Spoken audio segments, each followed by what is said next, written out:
Chapitre 6. Pendant que les enfants prenaient leur thé, les grandes personnes, réunies sur le balcon, bavardaient comme si de rien n'était. Cependant tous, en particulier Serge Ivanovitch et Varenka, savaient fort bien qu'il était survenu un événement très important, quoique négatif. Ils éprouvaient tous deux un sentiment semblable à celui qu'éprouverait un écolier qui aurait échoué à un examen et qui serait condamné à rester dans la même classe ou exclu pour toujours de son établissement. Tous les assistants, devinant eux aussi qu'il était arrivé quelque chose, s'entretenaient avec animation de sujets indifférents. Levin et Kitty se sentaient tout particulièrement heureux et amoureux ce soir-là.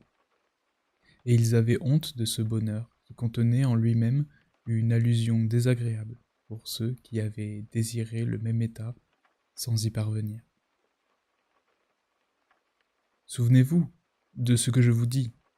Alexandre ne viendra pas, dit la vieille princesse. On attendait ce soir-là Stepan Arkadievitch, et le vieux prince avait écrit qu'il viendrait peut-être aussi. Et je sais pourquoi, poursuivit la princesse.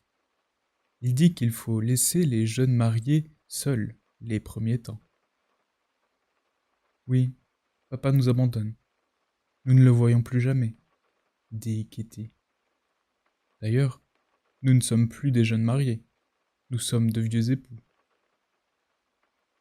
S'il ne vient pas, mes enfants, il faudra que je vous quitte, dit la princesse avec un soupir mélancolique. Que dites-vous, maman? S'écrièrent ses filles de concert. Songe un peu comme il doit s'ennuyer. Maintenant, tu sais. Et soudain, la voix de la vieille princesse se mit à trembler. Ses filles se turent et échangèrent un coup d'œil. Maman s'invente toujours des sujets de tristesse, disait-elle par ce regard.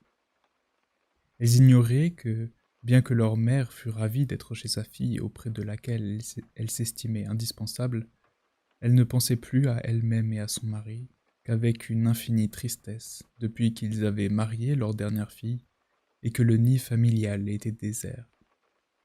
« Vous avez besoin de quelque chose, Agathe Mikhailovna ?»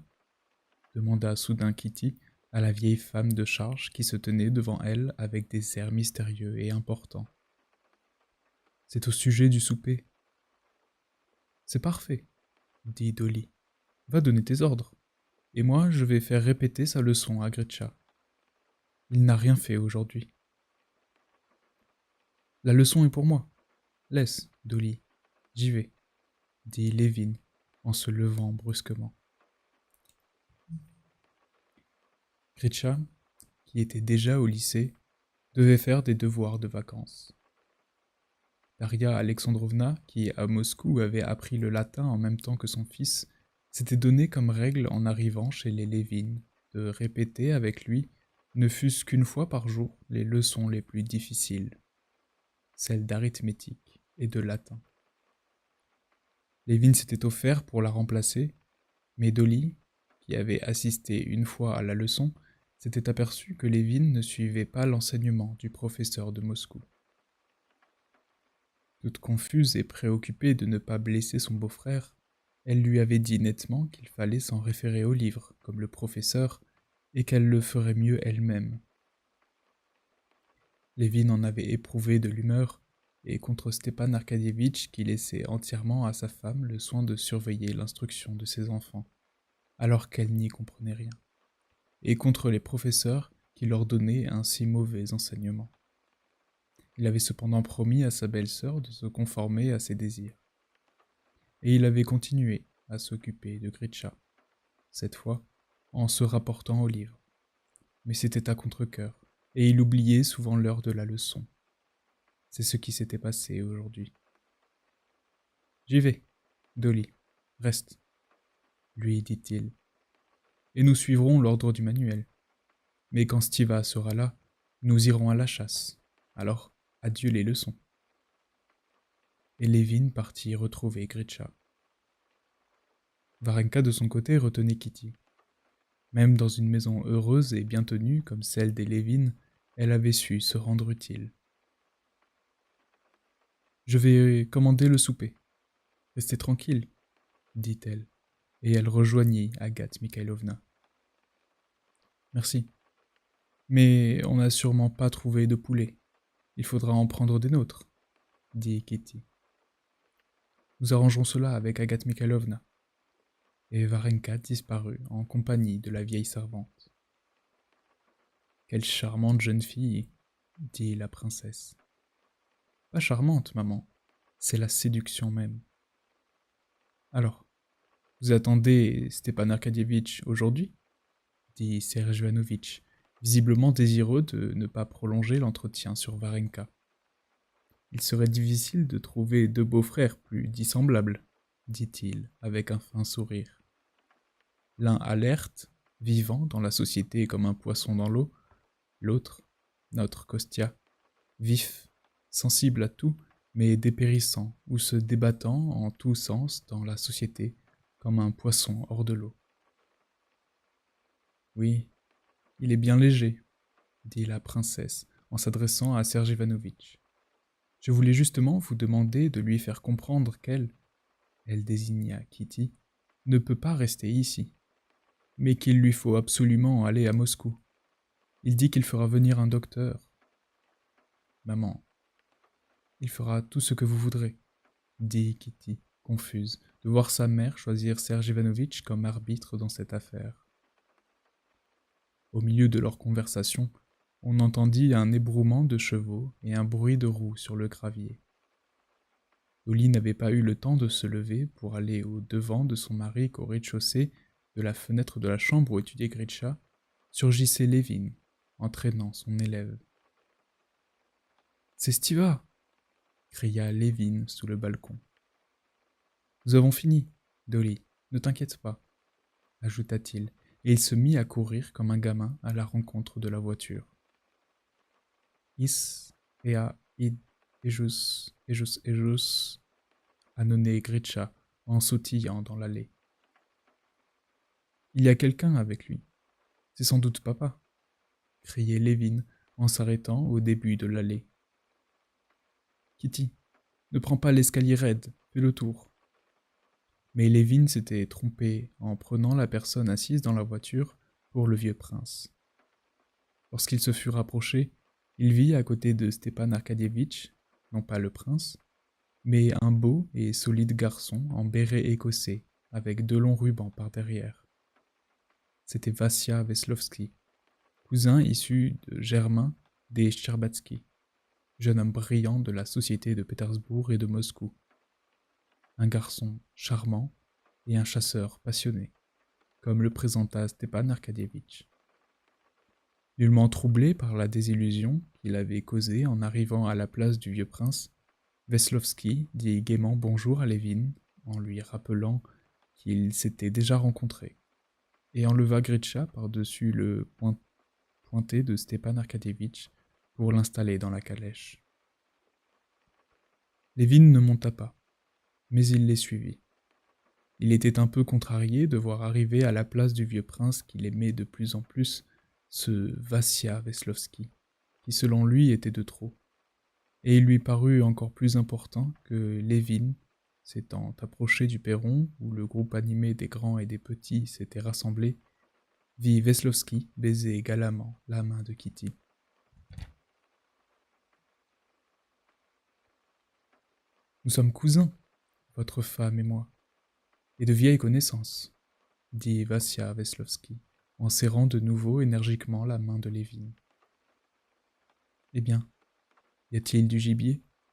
dit-il, en se tournant vers Levin, Stepan Arkadievitch, qui avait à peine eu le temps de saluer tout le monde. « Nous avons, lui et moi, les projets les plus meurtriers. Mais non, maman, il n'était pas revenu à Moscou depuis cette époque. Ah, Tania, j'ai quelque chose pour toi. Va le chercher, s'il te plaît, à l'arrière de la voiture, » disait-il, parlant à tout le monde à la fois. « Comme tu as rajeuni, ma petite Dolly, » dit-il à sa femme en baisant encore une fois sa main qu'il retint dans la sienne et caressa. Levin qui l'instant d'avant était de la plus joyeuse humeur, regardait tout le monde d'un air morose. Tout lui paraissait odieux. Qui a-t-il embrassé hier de ses mêmes lèvres, songeait-il, en voyant les démonstrations de tendresse de Stepan Arcadievitch envers sa femme. Il regarda Dolly, et elle lui déplut aussi. Mais elle ne croit plus à son amour. Pourquoi alors est-elle si contente? C'est répugnant, songeait Lévin. Il porta les yeux sur la princesse qui était si gracieuse une minute plus tôt, et la manière dont elle recevait ce Vassia avec ses rubans, comme si elle était chez elle, lui parut choquante. Serge Ivanovitch lui-même, qui était sorti sur le perron, lui sembla insupportable, avec cette fausse amabilité qu'il témoignait à Stepan Arcadievitch, alors que Lévin savait que son frère n'aimait ni n'estimait Oblonsky. Varenka le rebuta par les airs de Sainte-Mitouche qu'elle prit lorsqu'on lui présenta ce monsieur, alors qu'elle ne pensait qu'à se marier. Enfin, son indignation fut à son comble en voyant Kitty adopter le ton enjoué de ce monsieur qui semblait considérer son arrivée comme un bonheur pour lui et pour chacun, et il trouva particulièrement pénible le sourire entendu avec lequel elle répondit à son sourire. Dans un bruit de voix, tous rentrèrent dans la maison. Mais dès que tout le monde se fut installé, Lévin s'esquiva. Kitty voyait que son mari n'était pas dans son assiette. Elle voulut lui parler en tête-à-tête, mais il se hâta de s'éloigner en disant qu'on avait besoin de lui au bureau. Il y avait longtemps que ses travaux ne lui avaient paru aussi importants que ce jour-là. Pour eux, c'est toujours fête, songeait-il, tandis que j'ai là des travaux urgents, sans lesquels on ne peut pas vivre. Chapitre 7.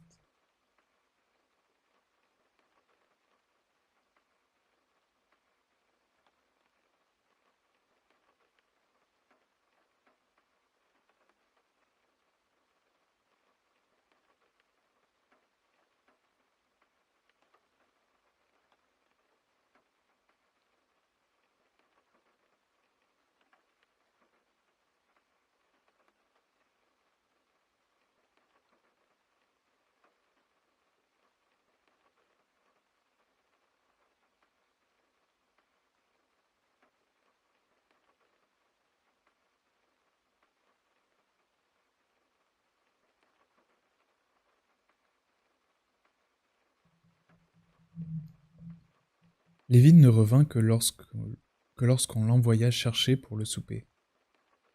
Sur le palier, Kitty et Agathe Mikhailovna se concertaient au sujet des vins.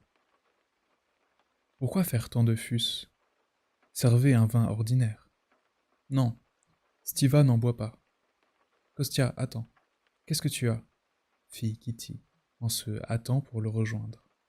Mais, sans l'attendre, il se dirigea à grands pas dans la salle à manger et prit part aussitôt à une conversation animée que soutenaient Vassia Veslovsky et Stepan Arcadievitch. « Alors, nous allons demain à la chasse » dit Stepan Arcadievitch. « Oh, oui, je vous en prie » dit Veslovsky, qui changea de chaise et s'assit en ramenant sous lui une de ses grosses jambes. « Très volontiers.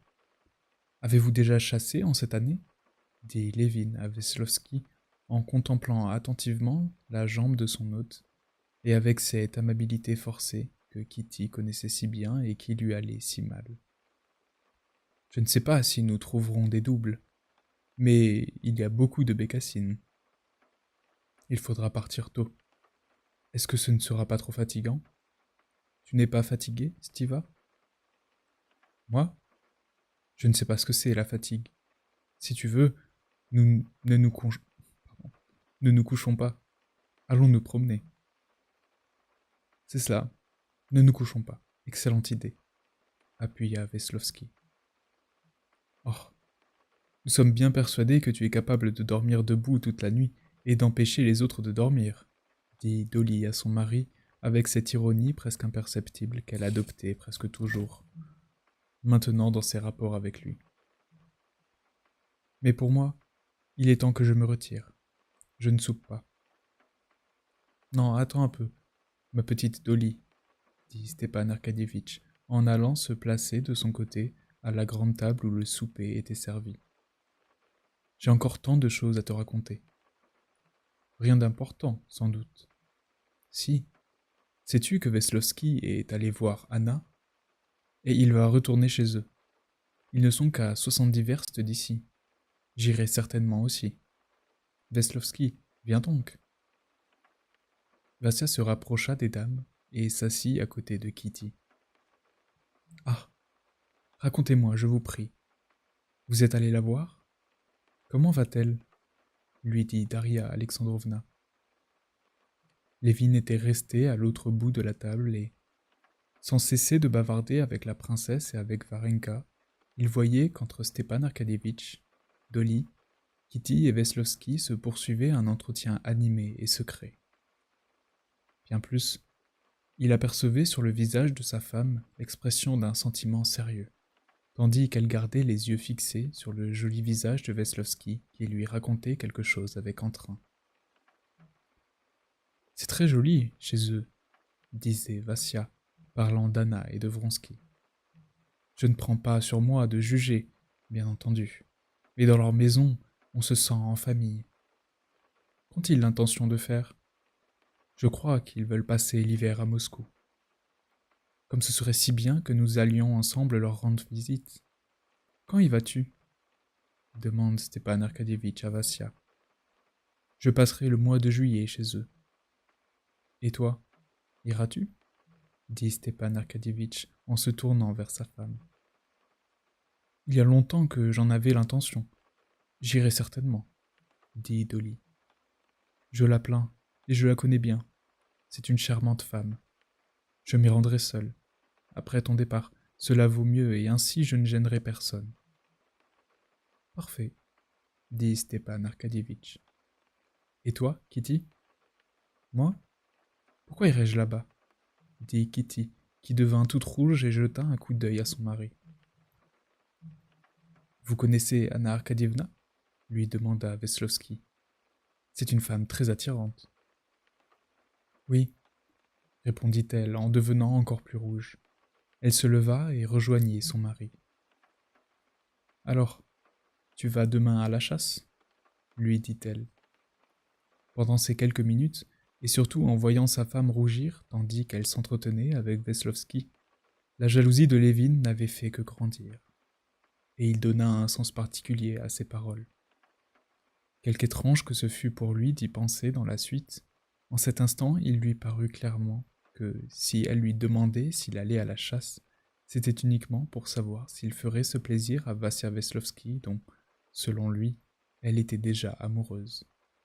« Oui, j'y vais, » répondit-il d'une voix affectée qui rendit à ses oreilles un son déplaisant. « Vous ferez mieux de rester demain. Dolly n'a pas vu du tout son mari.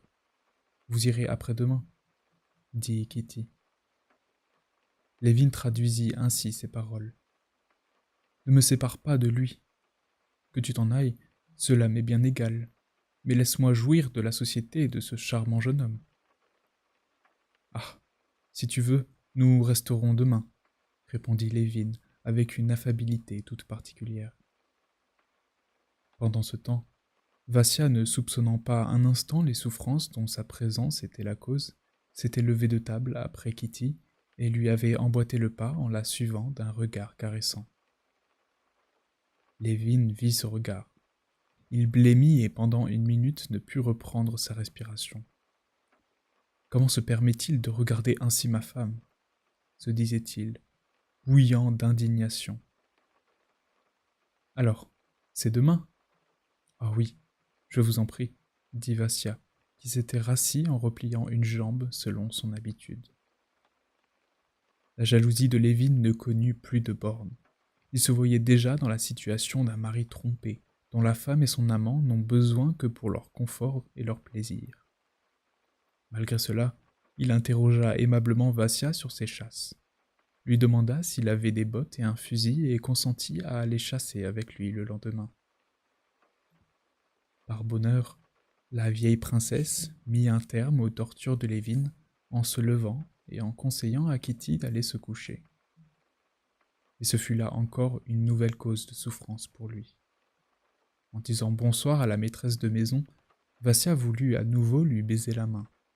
Mais Kitty rougit et lui retira sa main en lui disant avec une candide impolitesse que sa mère lui reprocha par la suite. Ce n'est pas admis chez nous. Aux yeux de Lévin, elle était coupable. En lui permettant de telles familiarités, elle aggravait sa faute en montrant maladroitement que ses manières lui déplaisaient. Quelle idée de se coucher, dit Stepan Arkadievitch qui, après les quelques verres de vin pris pendant le souper, se trouvait de l'humeur la plus poétique et la plus charmante. Regarde, Kitty, dit-il en montrant la lune qui montait derrière les tilleuls. Comme c'est beau. Veslovski, c'est l'heure des sérénades. Tu sais qu'il a une jolie voix. Nous avons chanté en route tous les deux. Il a apporté 2 nouvelles romances. Il pourrait les chanter avec Barbara Andreevna. Lorsque chacun s'en fut retourné chez soi, Stepan Arkadievitch se promena encore longtemps dans l'allée avec Veslovski, et on les entendit fredonner la nouvelle romance.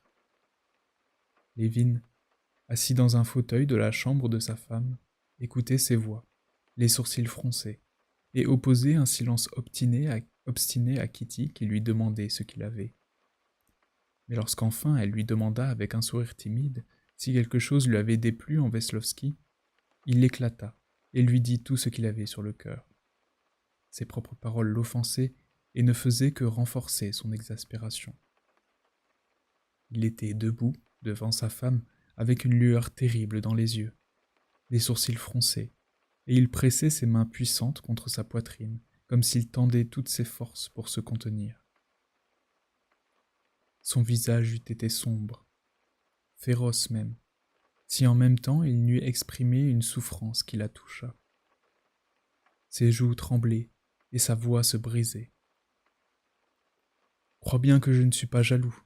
Ce mot est odieux. Je ne puis être jaloux ni croire que... Je ne peux te dire ce que j'éprouve, mais c'est affreux. Je ne suis pas jaloux, mais offensé. Humilié que quelqu'un ait osé penser, osé te regarder avec ces yeux-là. Mais avec quels yeux, dit Kitty, s'efforçant tout consciencieusement que possible de se rappeler tous les faits et gestes de la soirée.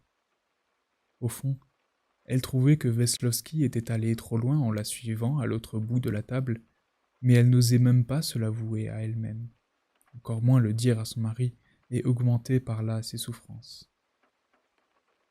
Que puis-je avoir d'attirant dans l'état où je suis ? Ah, s'écria-t-il en se prenant la tête à 2 mains. Tu n'aurais pas dû dire cela. Ainsi, si tu avais été attirante. Mais non, Kostia, attends un peu, écoute, disait-elle en le regardant avec compassion. Que peux-tu donc penser ?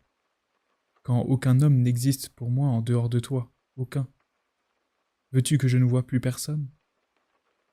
Au premier moment, la jalousie de son mari l'avait blessée.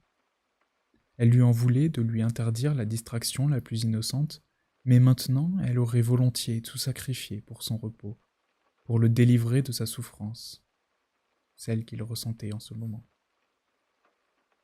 Comprends l'horreur et le ridicule de ma position, poursuivait-il à voix basse d'un ton désespéré. Il est mon hôte et, outre son sans-gêne et sa façon de s'asseoir sur une de ses jambes, je n'ai rien d'inconvenant à lui reprocher. Il croit que c'est le meilleur ton. Aussi, je dois être aimable avec lui. Allons, Kostia, tu amplifies, dit Kitty, heureuse au fond d'elle-même de la violence de cet amour qui s'exprimait en cet instant par la jalousie. Le plus terrible, c'est que tu es pour moi, maintenant comme toujours, un objet sacré, que nous sommes si heureux, si extraordinairement heureux, et que tout d'un coup, ce vaurien... D'ailleurs, ce n'est pas un vaurien. Je n'ai pas le droit de l'insulter. Je ne m'intéresse pas à lui. Mais mon bonheur, le tien, ne doivent pas être compromis. Écoute, Je sais d'où vient tout cela, reprit Kitty. D'où? Dis-moi. J'ai vu la tête que tu faisais quand nous avons parlé pendant le souper. Eh bien oui, avoua Lévin, inquiet. Elle raconta de quoi ils avaient parlé. Et, tout en faisant son récit, elle était oppressée par l'émotion. Lévin se tut, puis scruta son visage pâle et effrayé, et soudain se prit la tête entre les mains. Katia, je te mets à la torture. Pardonne-moi, mon ami, c'est de la folie. C'est moi l'unique coupable. Peut-on se tourmenter pour des stupidités pareilles? Tu me fais de la peine. Moi, je ne suis qu'un fou. Mais je n'ai pas le droit de te faire souffrir. C'est terrible de penser que n'importe qui peut détruire notre bonheur. C'est vrai que c'était offensant. Non, non. Je vais le retenir tout l'été, et je le comblerai de prévenance, dit Lévin en lui baisant la main. Tu verras. Demain. Ah, c'est vrai. Demain nous allons à la chasse. Chapitre 28.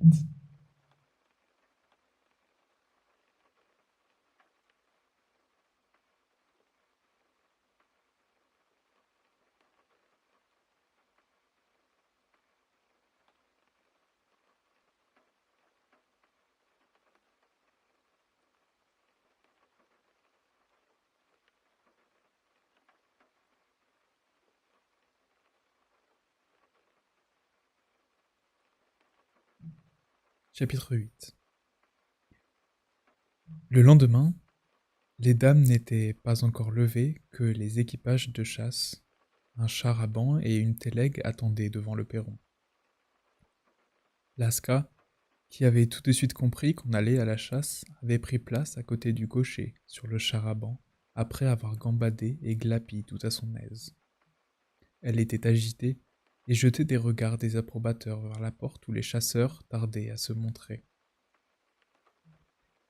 Le premier qui sortit fut Vassia Veslovski, chaussé de hautes bottes neuves qui lui montaient jusqu'à mi-cuisse et vêtu d'une blouse verte serrée à la taille par une ceinture à cartouche en cuir neuf et odorant.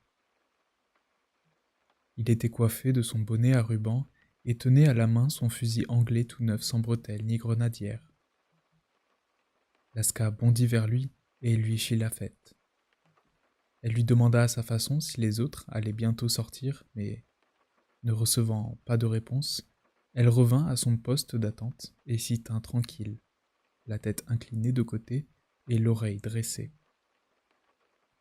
Enfin, la porte s'ouvrit en grinçant pour livrer passage à Krak, le pointé, au pelage tacheté qui bondissait et faisait des pirouettes en l'air. Puis à son maître, Stepan Arkadievitch, le fusil à la main et le cigare à la bouche. Tout beau, Krak, criait-il affectueusement au chien qui lui posait ses pattes sur le ventre et sur la poitrine, en s'accrochant à sa gibecière. Il portait des bottes molles sur des bandes de toile, un pantalon déchiré, un paletot court, un chapeau défoncé.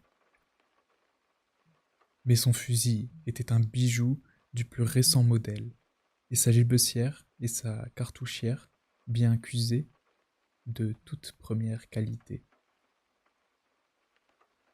Vassia Veslovski n'avait pas encore compris que la véritable élégance pour un chasseur consistait à se vêtir de haillons, mais à avoir un équipement impeccable. Il le comprit ce jour-là en voyant Stepan Arkadievitch, resplendissant sous ses guenilles avec son allure de grand seigneur jovial et bien nourri, et il se décida que la prochaine fois qu'il irait à la chasse, il s'équiperait ainsi. « Et notre hôte ?» demanda-t-il. « Sa femme est jeune, » dit en souriant Stepan Arkadievitch, « et charmante. Il était déjà habillé, il est sans doute retourné chez elle. » Stepan Arkadievitch avait deviné juste. Lévin était remonté en courant chez sa femme pour lui demander encore une fois si elle lui pardonnait sa stupidité de la veille, et pour la prier au nom du ciel d'être prudente. Elle devait surtout se tenir loin des enfants qui pourraient toujours la bousculer. Ensuite, Il lui fallut recevoir encore une fois l'assurance qu'elle ne lui en voulait pas de partir pour 2 jours, et lui demander de faire tenir le lendemain matin par un message à cheval, un billet, fût-ce de 2 mots, pour lui dire qu'elle allait bien. Kitty, comme toujours, avait peine à se séparer de son mari, mais en voyant l'entrain de Lévin, qui paraissait encore plus grand et plus fort dans ses bottes de chasse et sa blouse blanche, et cette espèce de rayonnement incompréhensible pour elle que lui donnait l'excitation de la chasse, elle oublia son chagrin et lui dit adieu gaiement. « Excusez-moi, messieurs, fit-il en accourant sur le perron. A-t-on mis le déjeuner dans la voiture? Pourquoi le B est-il à droite? Tant pis, cela ne fait rien.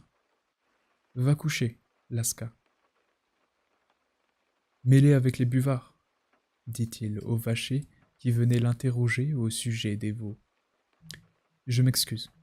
Voilà encore un malandrin qui arrive. Lévin sauta du char à banc où il s'était presque installé pour rejoindre un entrepreneur charpentier qui avançait vers le perron, son aune à la main. « Tu n'es pas venu hier au bureau. Maintenant tu vas me mettre en retard. » « Qu'y a-t-il ? » ?»« Dites de faire encore un tournant. Il faut ajouter 3 marches. Comme ça, on sera juste à la hauteur. Ça sera moins raide. »« Tu aurais dû m'écouter, » répondit Lévin avec humeur. « Je t'avais dit de ménager d'abord les limons. Maintenant, c'est irréparable. Fais un nouvel escalier, comme je te l'ai dit. » Dans l'aile en construction, l'entrepreneur avait abîmé l'escalier en taillant les marches à part, sans calculer les dimensions de la cage, de sorte que les marches étaient en pente. Maintenant, il voulait garder cet escalier et ajouter 3 marches de plus. Ce sera beaucoup mieux. Mais où déboucheras-tu avec 3 marches? Voyons, dit le charpentier avec un sourire méprisant. Il sera juste à ras. Il prendra d'en bas, poursuivit-il avec un geste persuasif. Il montera tout doucement pour arriver à la bonne place. Mais tes 3 marches lui ajouteront de la hauteur. Qu'est-ce que ça va donner? Puisqu'il part d'en bas, il arrivera juste au niveau, répétait le charpentier avec obstination. Oui, dans le mur, sous le plafond. Allons, puisqu'il part d'en bas, il montera tout doucement pour se placer juste au bon endroit. Lévin sortit la baguette de son fusil et se mit à lui dessiner un escalier dans la poussière du chemin. « Tu y es ? » ?»« À vos ordres, » dit le charpentier, dont le regard s'était éclairé. Il avait enfin compris. « Il va falloir en faire un autre, alors. »« Fais comme je t'ai dit, » cria Lévin en s'asseyant sur le char à banc. « Allons-y. Tiens les chiens, Philippe. » Lévin éprouvait maintenant, en laissant derrière lui tous ses soucis domestiques, un sentiment de joie de vivre et d'attente si violent qu'il n'avait pas envie de parler. De plus, il était plein de cette émotion concentrée que ressent tout chasseur en approchant du lieu de l'action. Les seules questions qui le préoccupaient maintenant, c'était de savoir s'il trouverait du gibier dans les marais de Kolpenskoye, si Lasca supporterait la comparaison avec Krak, et si lui-même se tirerait bien d'affaire aujourd'hui. Pourvu qu'il fasse bonne figure devant cet étranger, pourvu qu'Oblonsky ne le distance pas. C'étaient là les pensées qui lui venaient. Oblonsky éprouvait le même sentiment, et ne se sentait pas non plus d'humeur à bavarder. Vassia Veslovsky était le seul à parler sans arrêt. En l'écoutant maintenant, Lévin avait honte de se souvenir à quel point il avait été injuste la veille envers lui. Vassia était réellement un excellent garçon, simple, cordial et plein d'entrain. Si Lévin l'avait connu avant son mariage, il se serait lié avec lui. Sa frivolité, sa désinvolture, ainsi que sa recherche dans sa mise, le choquaient un peu. On eût dit qu'il s'attribuait une haute importance du fait qu'il avait les ongles longs, un bonnet écossais et le reste à l'avenant. Mais sa cordialité et ses bonnes manières faisaient oublier cela. Il plaisait à Lévin par son excellente éducation, son parfait accent en anglais et en français, et parce qu'il était un homme de son monde.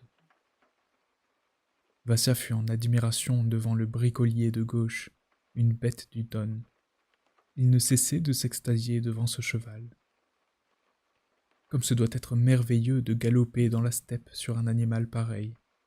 Ce n'est pas à votre avis ? Disait-il. Il se faisait de cette course dans la steppe une image sauvage et poétique qui ne correspondait à rien.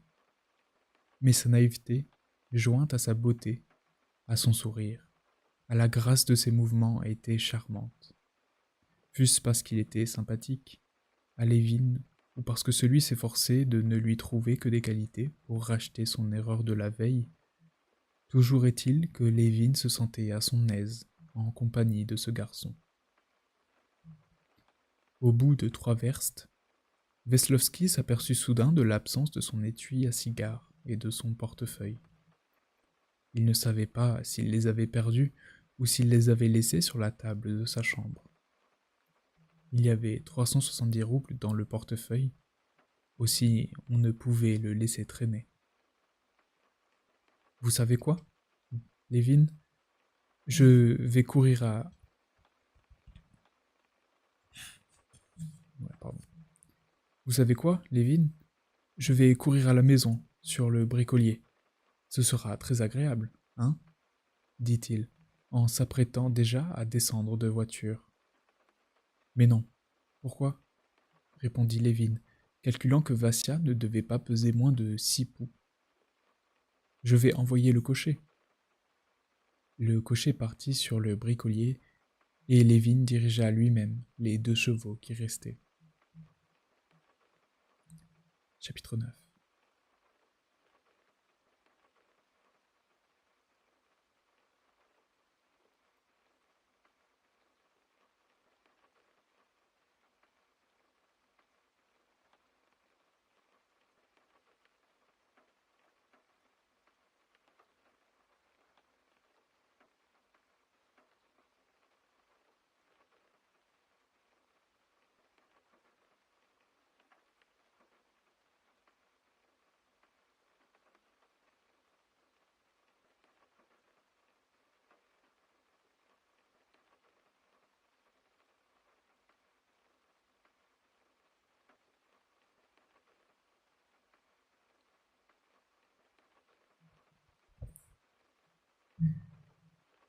Eh bien, quel est ton plan de campagne ? Explique-le-nous dans tous les détails, dit Stepan Arcadievitch. Voici. Maintenant, nous allons à Gvozdiev. De ce côté-ci du village, il y a un marais à double, et de l'autre côté, nous trouverons de merveilleux marais à bécassines que les doubles fréquentent aussi. Il fait chaud, nous arriverons sur le soir, c'est à 20 verstes, et nous chasserons de nuit. Nous coucherons là-bas, et demain nous gagnerons les grands marais. Et en chemin, il n'y a rien ? Si, mais cela nous retarderait, et il fait trop chaud. Il y a 2 endroits merveilleux, mais nous risquons de n'y rien trouver. Lévin avait lui aussi envie de se rendre dans ces endroits, mais ils étaient à proximité de sa maison. Il pouvait donc facilement y aller et, d'autre part, l'espace y était restreint, et 3 fusils s'y seraient gênés. Aussi, fit-il une entorse à la vérité en disant qu'on risquait de n'y rien trouver. Arrivé à la hauteur d'un petit marais, Lévin voulut poursuivre, mais l'œil exercé de Stepan Arcadievitch distingua tout de suite le petit étang visible sur la route. « Nous ne descendons pas ?» fit-il en désignant l'endroit. « Oh, si, Lévin, je vous en prie. C'est merveilleux !»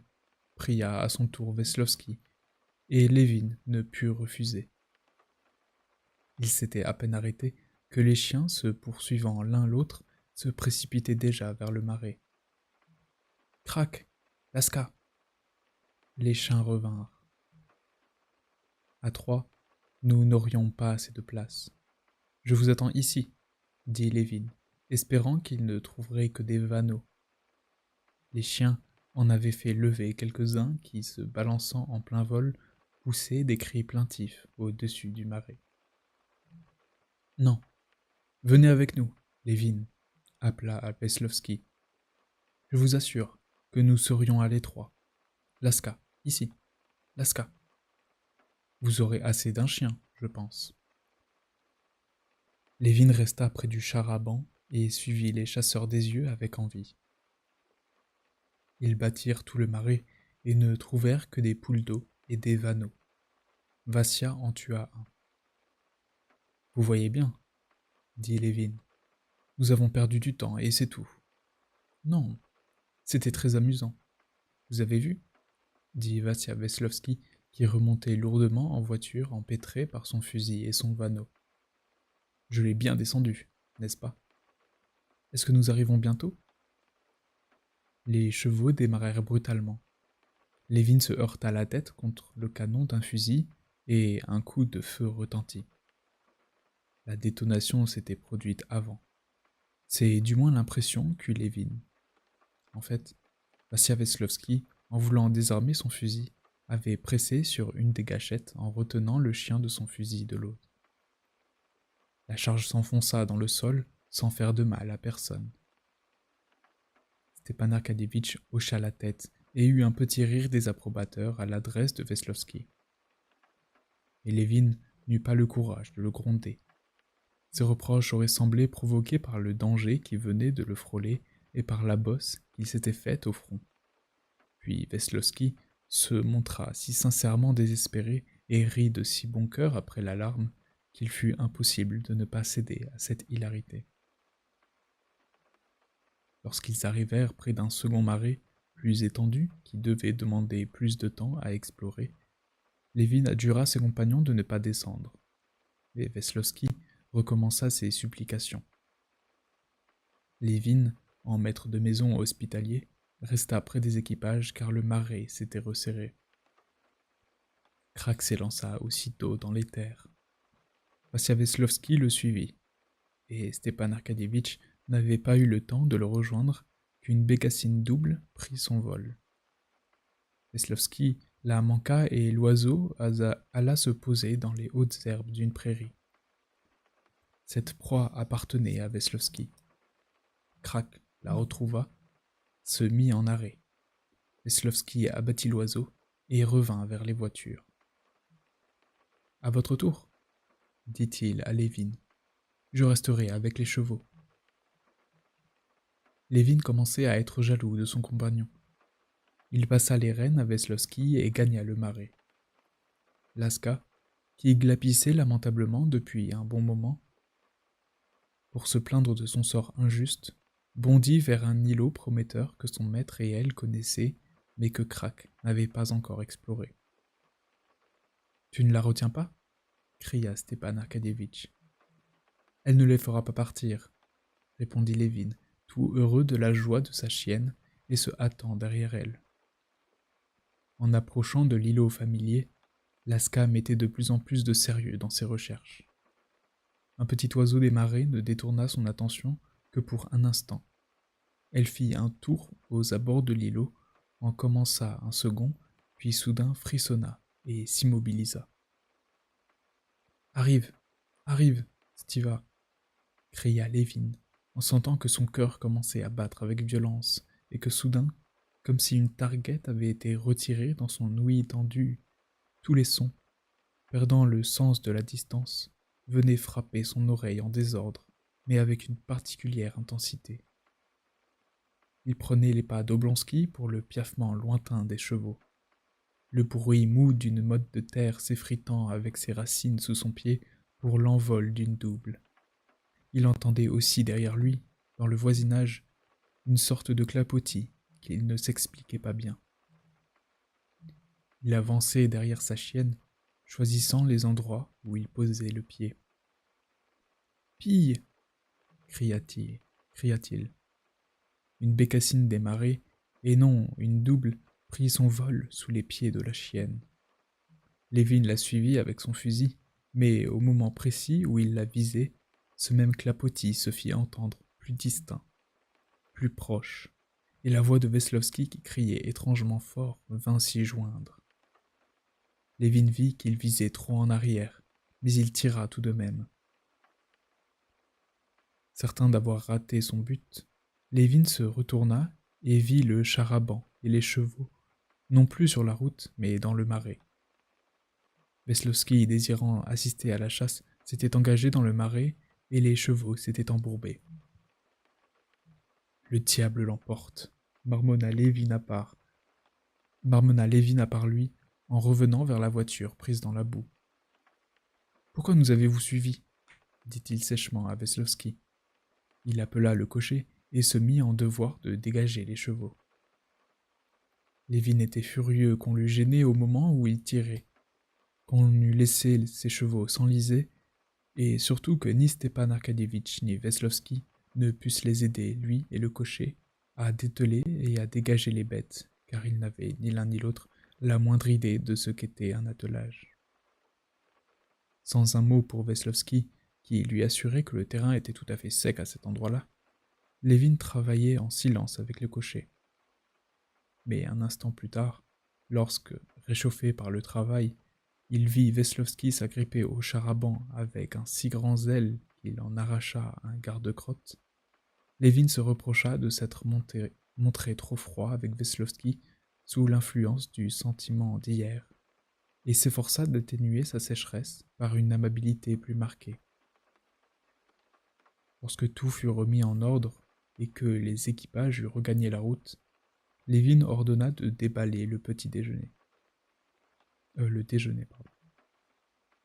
Bon appétit, bonne conscience. Ce poulet va tomber jusqu'au fond de mes bottes, disait Veslowski, ragaillardi en engloutissant un second poulet. Maintenant, nos malheurs ont pris fin. Tout va bien aller. En punition de ma faute, je m'estime obligé de monter sur le siège. Qu'en pensez-vous ? Si, je suis Automédon. Vous allez voir comme je vais bien vous conduire, répondit-il sans lâcher les guides. Lorsque Levin lui demanda de faire place au cocher. Oui, il faut que je rachète ma faute, et je suis très bien sur le siège. Ce disant, il partit. Levin craignait un peu qu'il fatiguât ses chevaux, surtout le B de gauche qu'il tenait mal en main. Mais malgré lui, il céda à l'enjouement de Veslowski. Tout le long du chemin, celui-ci leur chanta des romances, leur raconta des histoires, imita un anglais conduisant four in hand, et ce fut de l'humeur la plus joyeuse du monde qu'ils atteignirent les marais de Gvozdiev. Chapitre 10.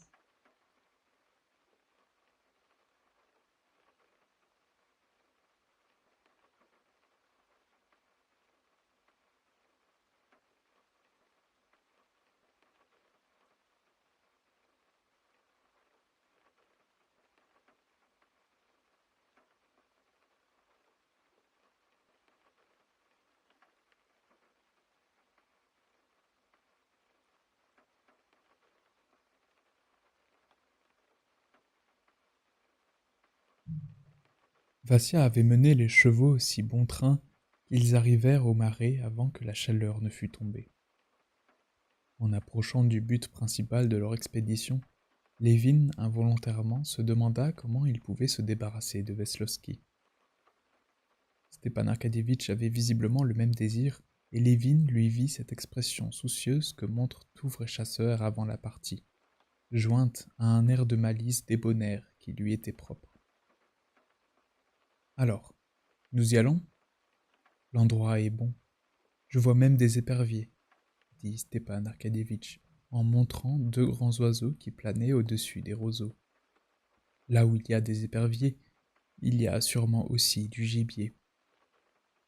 Vous voyez, messieurs, dit Levin d'un air préoccupé en tirant sur ses bottes et en vérifiant les pistons de son fusil. Vous voyez ces roseaux ? Il montrait un petit îlot de verdure plus foncée dans l'énorme prairie humide à moitié fauchée qui s'étendait sur la rive droite de la rivière. Le marais commence là, juste devant nous, là où c'est plus vert. Puis il va à droite, là où se dirigent les chevaux. On y trouve des doubles. Ensuite, il fait le tour des roseaux jusqu'à ce bouquet d'aunes là-bas et jusqu'au moulin. Vous le voyez, dans le coude de la rivière. C'est le meilleur endroit. Une fois, j'ai tué là 17 bécassines. Nous allons nous séparer et nous nous retrouverons au moulin. Qui va à droite, qui va à gauche? Demanda Stepan Arcadievitch. À droite, il y a plus d'espace. Allez-y tous les deux. Moi, je prendrai à gauche, dit-il, en affectant un air indifférent. Parfait. Nous allons le battre. Allons, allons, appuya Veslovski. Levin fut obligé d'accepter et ils se séparèrent. Dès qu'ils se furent engagés dans le marais, les deux chiens se mirent en quête, flairant le sol marécageux. Levin connaissait cette allure prudente et indécise de Laska. Il connaissait aussi l'endroit et s'attendait à voir une volée de bécassines. « Veslovski, restez à côté de moi, » dit-il d'une voix étouffée à son compagnon qui barbotait dans l'eau derrière lui. La direction du fusil de Veslovski après l'accident malencontreux de tantôt inquiétait malgré lui Levin. « Non, je ne veux pas vous gêner. Ne vous occupez pas de moi. » Mais Levin se rappelait les paroles de Kitty lorsqu'elle lui avait dit adieu. « Faites bien attention à ne pas vous tirer les uns sur les autres. » Les chiens marchaient toujours, s'évitant mutuellement, chacun le nez sur sa piste.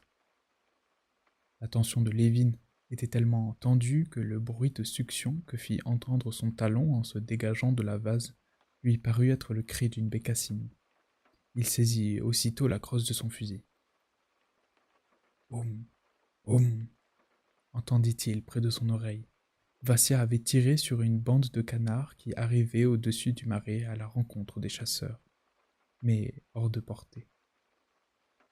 Levin n'eut pas le temps de se retourner qu'une bécassine prenait son vol, suivie d'une seconde, d'une troisième et de 8 autres encore. Stepan Arcadievitch en atteignit une au moment où elle commençait ses zigzags, et l'oiseau tomba comme une motte sur le sol mouvant. Oblonsky, sans se presser, en suivit une autre qui rasait les roseaux, et la bestiole tomba lorsqu'on entendit la détonation. On la vit sauter hors des joncs coupés, en agitant une de ses ailes intactes blanches en dessous. Levin ne fut pas aussi heureux. Il tira de trop près sa première bécassine et la manqua. Il voulut la rattraper, tandis qu'elle montait, mais à ce moment-là, une autre s'envola sous ses pieds et détourna son attention, et il la manqua de nouveau. Tandis qu'ils rechargeaient leurs fusils, une nouvelle bécassine prit son essor. Veslovski, qui avait déjà rechargé son âme, envoya 2 charges de petits plombs dans l'eau. Stepan Arcadievitch releva son butin et regarda Levin avec des yeux brillants. « Et maintenant, séparons-nous, » dit-il, et il partit de son côté, boitant légèrement de la jambe gauche, tenant son fusil prêt, en sifflant son chien. Levin et Veslovski prirent l'autre direction. Lorsque Levin manquait ses premiers coups, il perdait son sang-froid, se fâchait et tirait de plus en plus mal. C'est ce qui lui arriva ce jour-là. Il y avait beaucoup de bécassines. Elles partaient à tout instant sous le museau de la chienne, sous les pieds des chasseurs, et Levin aurait pu réparer sa maladresse. Mais plus il tirait, plus il se couvrait de honte devant Veslovski qui faisait feu à tort et à travers sans rien tuer, mais sans se troubler pour autant. Levin se dépêchait, perdait patience, s'échauffait de plus en plus et pour finir tira presque au petit bonheur. Laska elle-même sembla le comprendre. Elle cherchait plus paresseusement et regardait les chasseurs d'un air perplexe ou réprobateur. Les coups de fusil se succédaient sans interruption. Les chasseurs étaient entourés de fumée, mais la vaste gibecière ne contenait que 3 malheureux bécassos. Et encore, Veslovski en avait tué un, et il s'était mis à deux pour en tuer un autre. Pendant ce temps, de l'autre côté du marais retentissaient des coups de feu, espacés, mais qui tous, sans doute, portaient. Car presque après chaque détonation, on entendait Stepan Arkadievitch crier « Crac! Apporte !» Cela exaspérait Lévin encore davantage. Les bécassines volaient sans discontinuer au-dessus des roseaux. De tous côtés retentissaient les clappements à la hauteur du sol. Des cris rauques dans les airs. Les oiseaux, après avoir volté au-dessus de leur tête, venaient se poser devant les chasseurs. Des douzaines d'éperviers planaient maintenant au-dessus du marais avec des cris aigus. Après avoir traversé la plus grande partie du marais, Lévin et Veslowski atteignirent le pré appartenant à plusieurs familles de paysans, divisées en longues bandes qui partaient des roseaux. La moitié de ces bandes étaient fauchées, l'autre foulée par endroits. Dans les herbes non fauchées, il y avait peu d'espoir de trouver du gibier, mais Lévin avait promis à Stepan Arkadievitch de le rejoindre. Aussi s'engagea-t-il à travers pré avec son compagnon. « Hé, les chasseurs !» leur cria un des moujiks, assis près d'une télègue. « Venez boire un coup !» Lévin se tourna. « Viens, n'aie pas peur !» lui cria un paysan barbu à l'air réjoui et au visage rouge, en découvrant des dents blanches et en levant une bouteille verdâtre qui brillait au soleil. « Qu'est-ce qu'ils disent ?» demanda Veslowski. « Ils nous offrent de la vodka. Ils viennent sans doute de faire le partage de la prairie. »« J'accepterai bien, » dit Lévin, non sans malice, espérant que Veslowski tenté irait se joindre aux paysans. « Mais pourquoi nous invitent-ils ? » ?»« Parce qu'ils sont de bonne humeur. Vous devriez aller, cela vous intéressera. »« Allons. »« C'est curieux. Allez, allez. Vous trouverez facilement le chemin du moulin, » lui cria Lévin en se retournant. Il vit avec plaisir Veslowski s'éloigner, courbé en deux, butant à chaque pas de ses pieds fatigués et tenant son fusil à bout de bras. « Viens, toi aussi !» cria un moujik à Lévin. « Tu mangeras un morceau de pâté !» Lévin aurait bien eu envie de boire un verre de vodka et de manger une tranche de pain. Il était affaibli. Il se heurtait les pieds l'un contre l'autre et les retirait avec peine du sol bourbeux. Il hésita un instant. Mais Laska s'était mise en arrêt. Toute sa fatigue disparut alors en un clin d'œil et il la rejoignit d'un pas alerte. Une bécassine s'envola sous ses pieds. Il tira et la tua. La chienne était toujours en arrêt. « Pille !» cria Lévin. Sous le museau de la chienne, un autre oiseau prit son vol. Lévin fit feu. Mais la journée était malheureuse. Il le rata, et lorsqu'il voulut chercher l'oiseau tué, il ne le trouva pas. Il battit tous les roseaux. Laska ne croyait pas qu'il l'avait tué, et lorsqu'il l'envoya chercher la bestiole, elle fit semblant de chercher. Donc, même sans Vassia, que Lévin rendait responsable de son insuccès, la malchance le poursuivait. Malgré l'abondance des bécassines en cet endroit, il ne put en toucher une seule. Les rayons obliques du soleil étaient encore chauds. Ses vêtements, trempés de sueur, lui collaient au corps. Sa botte gauche, pleine d'eau, était lourde et faisait, lorsqu'il marchait, un bruit de déglutition. La sueur coulait à grosses gouttes sur son visage noirci par la poudre. Il avait un goût amer dans la bouche. Dans les narines, une odeur de poudre et de vase. Dans les oreilles, le clappement des bécassines. Il fallait éviter de toucher au canon de son fusil. Ils étaient brûlants. Son cœur battait à coups précipités. Ses mains tremblaient d'émotion et ses pieds fatigués butaient et se heurtaient contre les mottes de terre fangueuse. Mais il continuait à marcher et à tirer. Enfin, après un raté encore plus honteux que les autres, il jeta par terre son fusil et son chapeau. Voyons, il faut que je me ressaisisse, se dit-il. Il ramassa son fusil et son chapeau, appela Alaska et sortit du marais. Lorsqu'il fut en terrain sec, il s'assit sur une butte, se déchaussa, vida l'eau de ses bottes, puis revint vers le marais. Y but à longs traits, l'eau à goût de rouille, mouilla les canons brûlants de son fusil et se trempa le visage et les mains. Rafraîchi, il revint à l'endroit où s'était posée la bécassine avec la ferme intention de ne plus se mettre en colère. Il voulait être calme, mais rien n'était changé. Son doigt pressa la gâchette avant qu'il eût visé. Tout allait de mal en pis. Il n'avait que 5 pièces dans sa gibecière lorsqu'il sortit du marais pour se diriger vers l'Aunay où il devait retrouver Stepan Arcadievitch. Avant de voir son beau-frère, il aperçut le chien de celui-ci. Crac bondit de dessous une souche abattue couverte d'une vase noire et puante et vint flairer Laska avec des airs de vainqueur. Derrière Crac apparut dans l'ombre d'un aune la belle silhouette de Stepan Arcadievitch. Il vint à la rencontre de Lévin, rouge, le visage en sueur, le col déboutonné, en boitant toujours légèrement. « Alors, vous avez fait feu sans arrêt ?» dit-il en souriant gaiement. « Et toi ?» demanda Lévin, mais cette question était inutile, car il avait déjà vu la gibecière pleine. « Moi, ça va. » Il avait 14 pièces. « C'est une bénédiction, ce marais. Veslovski t'a gêné sûrement.